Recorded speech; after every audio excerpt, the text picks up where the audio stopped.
dat vind ik zelf wel heel prettig, dat ik geen wetenschapper ben. En gewoon die dingen doen die mijn voorouders 1000 jaar daarvoor ook gedaan hebben. En dat kan niet genoeg benadrukt worden. De walnoot. Er zijn meerdere soorten walnoten. Dit is de Juglans regia. Er is ook een Juglans niger, de zwarte walnoot, waar voornamelijk de tincturen van gemaakt worden en de medicinale stoffen. Maar al die walnoten hebben antiparasitaire en hele bijzondere eigenschappen. Dat antiparasitaire, dat kunnen we leren van de boeren die hun paarden altijd heel dicht bij huis hadden. Het paard is bijna een huisdier. En het paard mocht dan onder de walnotenboom, omdat onder een walnoot er bijna niets wil groeien. En nog belangrijker, het houdt parasieten op een afstand. Daar kunnen we zelf gebruik van maken als we het walnotenblad hebben en je neemt het mee naar boven en je wilt de muggen uit je slaapkamer verdrijven. Zorg dat je walnotenblad hebt liggen. Of onverhoopt, wrijf de huid ermee in. Nou, de bladeren van de walnoot die helpen dus om schadelijke indringers op een afstand te houden. Maar het bijzondere is dat ze dat ook op de huid kunnen doen. Ze kunnen helpen bij schimmels op de huid of parasieten, bij schurft, ringworm, voetschimmel en dergelijke. Maar er zitten ook stoffen in de walnoot, in de bladeren, die ervoor kunnen zorgen dat jouw huid sterker en weerbaarder wordt. Dus eigenlijk kun je de bladeren van de walnoot gebruiken bij allerlei soorten huidklachten. Denk dan aan puistjes, ontstoken, etterende wonden, maar ook gewoon bij een koortslip, een likdoorn, vratten. En je kunt dan bijvoorbeeld een hele sterke thee maken van het blad. En daar doe je dan een doekje in en dat doekje, bijvoorbeeld een washandje, dat bevestig je dan bijvoorbeeld op de plek waar het nodig is. En dat zet je vast. Maar je moet er wel rekening mee houden dat je het vaak moet herhalen. En in plaats van die sterke thee kun je ook gebruik maken van walnootolie of walnootcrème. En je kunt dit ook bij dieren gebruiken. En bij dieren wordt meestal de sterke thee in een sprayflesje gedaan. En de dieren worden dan ingespoten met die thee. Maar wat ook bijzonder is aan deze boom, walnootolie kun je gebruiken als een natuurlijk zonnebrand. Maar wees uiteraard wel voorzichtig en ga dan niet meteen uren in de zon bakken, want het heeft natuurlijk wel zijn grenzen. En het is niet gezond om zo lang in de zon te blijven, dus blijf wel voelen. Daarnaast schijnen de bladeren ook te kunnen helpen bij straling van radioactiviteit en van mobiele telefoons. Dat is natuurlijk heel moeilijk te meten, maar er zijn mensen die daar gewoon heel erg gevoelig voor zijn. Nou, als je toevallig zo iemand bent, dan kun je altijd proberen om een blaadje walnoot misschien 's morgens in je thee te doen. Of je spuit je lichaam ermee in, of je draagt een walnoot misschien in je broekzak, net als een kastanje.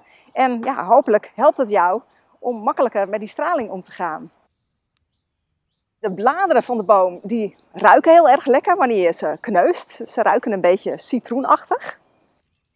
Nou, de jonge bladeren zijn krachtiger dan de wat oudere bladeren.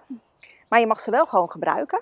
Alleen op het moment dat de vruchten bijna rijp zijn, dan zie je wel dat de kracht van de bladeren afneemt. En dan zijn ze niet meer geschikt. Maar de walnoot is echt zo veelzijdig, want naast dat hij dus die indringers kan weghouden, kan hij ook inwendig indringers vernietigen. En dat doet de walnoot door het lymfesysteem te activeren. En het lymfesysteem, dat is een soort stofzuiger en die zuigt alles wat er niet in hoort, dat zuigt hij op en dat vernietigt hij in de lymfeklieren. En daar kunnen schimmels onschadelijk gemaakt worden, bacteriën, maar ook activeert de walnoot de darmen. Want als daar parasieten in zitten, of ja, wormen, dan kan de walnoot ervoor zorgen dat die wormen ook het lichaam verlaten. Dat antiparasitaire en dat werken op de lymfe, dat vind ik zo 1-op-1 verklaarbaar. Die paarden die met hun staart altijd, als ze in een weiland lopen en onder een notenboom, is het niet meer nodig. Ja, geweldig is dat. Nou, wanneer je de walnoot medicinaal wilt gebruiken, dan wordt meestal gebruik gemaakt van thee, tinctuur of van capsules. En bij capsules dan worden de bladeren gedroogd en dan worden ze vermalen en dan worden ze in kleine hulsjes gestopt. Maar je zou ook een paar keer per dag een eetlepel koud geperste biologische walnootolie kunnen innemen. Nou, de meeste winkels die kruiden verkopen, hebben wel iemand in dienst die jou waarschijnlijk kan helpen. Dus dan kun je daar met je persoonlijke vragen terecht. In ieder geval wordt thee van de walnoot en ook tinctuur wordt afgeraden bij vrouwen die zwanger zijn of vrouwen die borstvoeding geven. En ook wordt het afgeraden aan kleine kinderen. En waar je rekening mee moet houden is dat je de walnoot niet altijd mag innemen. Je neemt hem een paar weken in en dan neem je weer een stopweek. En dan neem je misschien nog een paar weken in. En dan wissel je even af met een ander kruid als jouw klacht nog niet over is. Maar ook daarvoor kun je het beste even een persoonlijk advies inwinnen. Dan de noten zelf. Hier de noten in een jong stadium een tinctuur van gemaakt. Op het moment dat je er nog een stopnaald door kunt steken. Ik weet niet of mensen nog een stopnaald hebben, maar een breinaald zal hetzelfde effect hebben. Dit ruikt ontzettend lekker. Als je de walnoten oogst, de noten zelf, dan komen we bij het belang van de noten. En dat is het omega-3 vetzuur, waar we heel veel over horen, omega-3. Vroeger was dat je als kind een lepel levertraan moest nemen. 50er jaren, 40er jaren, ik kan het me herinneren. Knijper op je neus, niet zeuren, slikken. En nu schijnt het ineens niet meer nodig te zijn. Het is nog net zo nodig als dat het 10, 20 of 100 jaar geleden was. En die vetzuren, die essentiële vetzuren, dat zijn de bouwstenen van al onze hormonen en ook van de celmembranen. Dus de souplesse van cellen, weefsels en met name het vaatstelsel. Wat kun je doen met die walnoten? Hoe kun je die tot je nemen? Het mooiste natuurlijk om ze vers te gaan gebruiken. Dat is wel een werk om die walnoten te kraken, maar je krijgt de beste kwaliteit. En ook bijzonder en belangrijk, de walnoot-tussenschotjes. En in de literatuur vind je ook altijd dat walnoten goed zijn voor onze hersenen en het hele aanstuursysteem van het lichaam. Die walnoot-tussenschotjes, die werken net als het walnotenblad extreem zenuwversterkend, ontspannend en regulerend.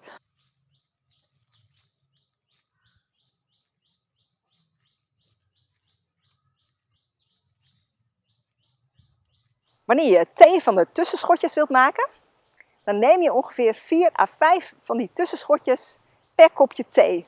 En je neemt dan maximaal 3 kopjes thee per dag. En ja, als je dat preventief wilt gebruiken, kun je dat ongeveer 3 weken achter elkaar doen en dan stop je weer even.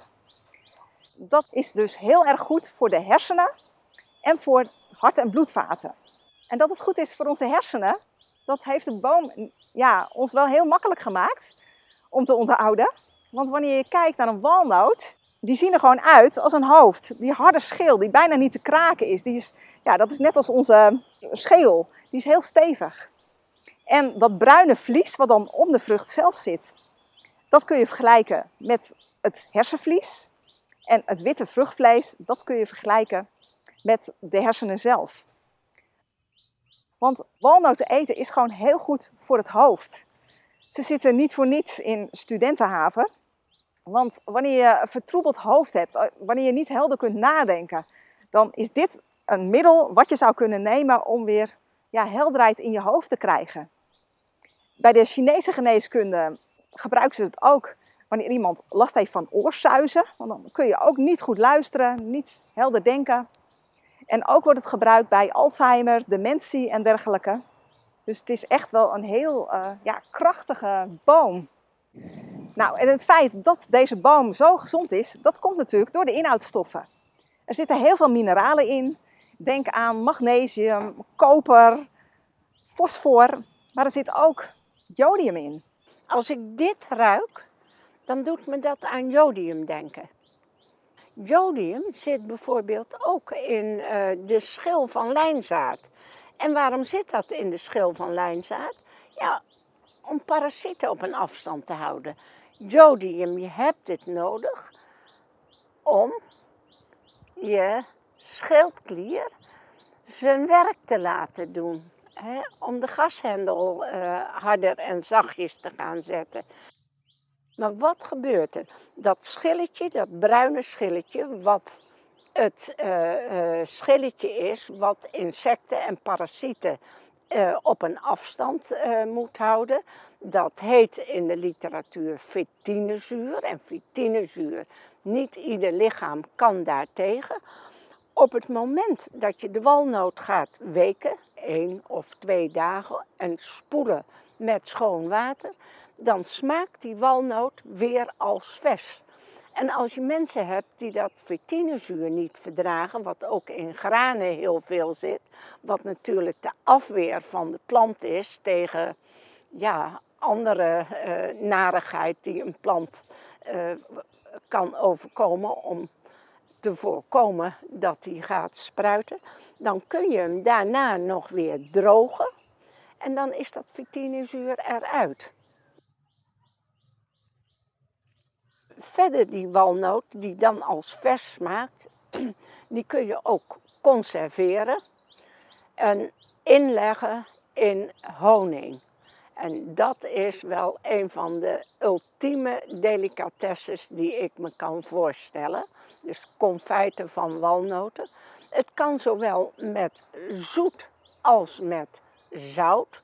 Want zoet, daar kennen we de bonbons van, de cake, walnotentaart, walnotenlikeur. Ik zou niet weten wat je daar niet van maken kunt.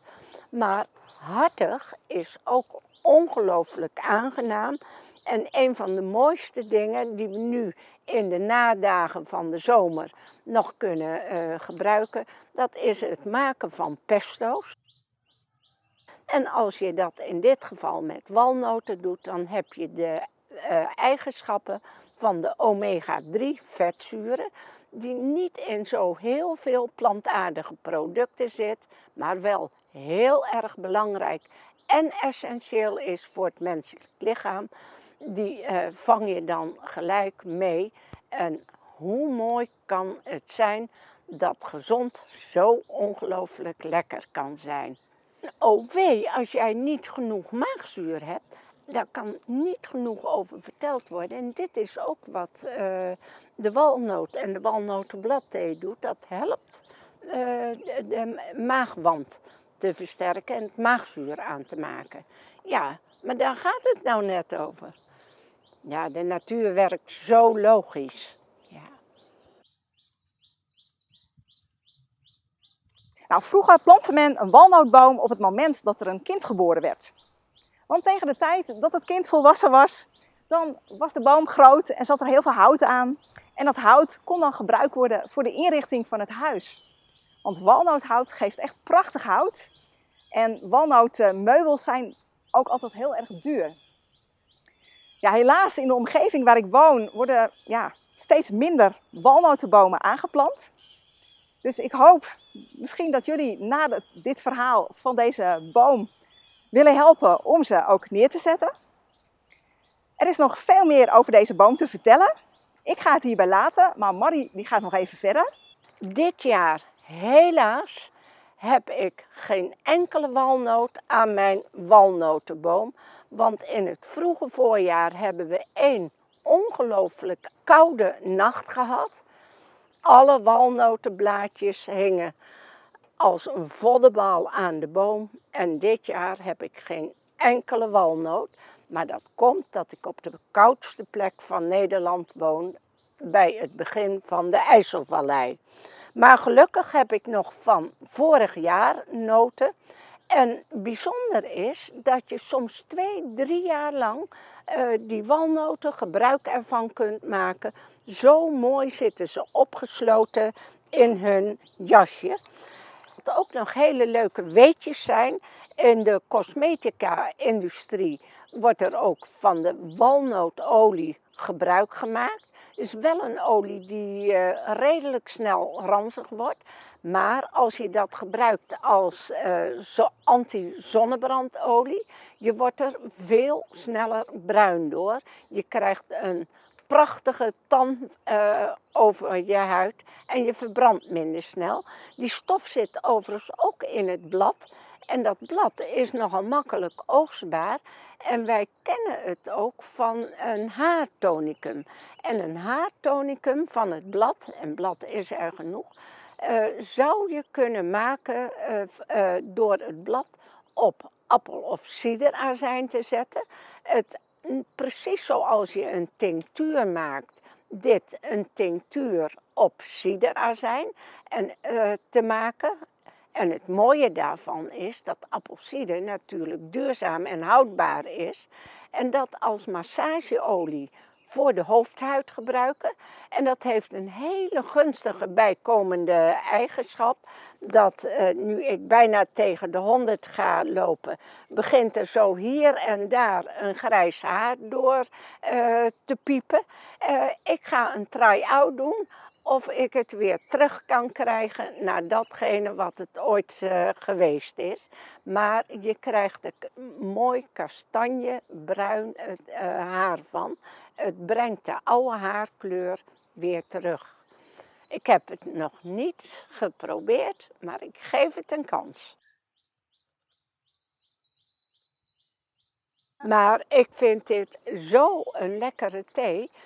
Als eerste beginnen we op een kan van 1,5 liter, als het vers walnotenblad is, ongeveer een half blad. Een vers walnotenblad is krachtiger dan wanneer je het gedroogde hebt. En van gedroogd walnotenblad, dat doen we straks als we naar de winter gaan, dan nemen we een eetlepel op een kan van 1,5 liter. Afvegen aan je broekzak. Meestal heb ik een zwarte broek aan. Dat is veel handiger voor mijn soort mens.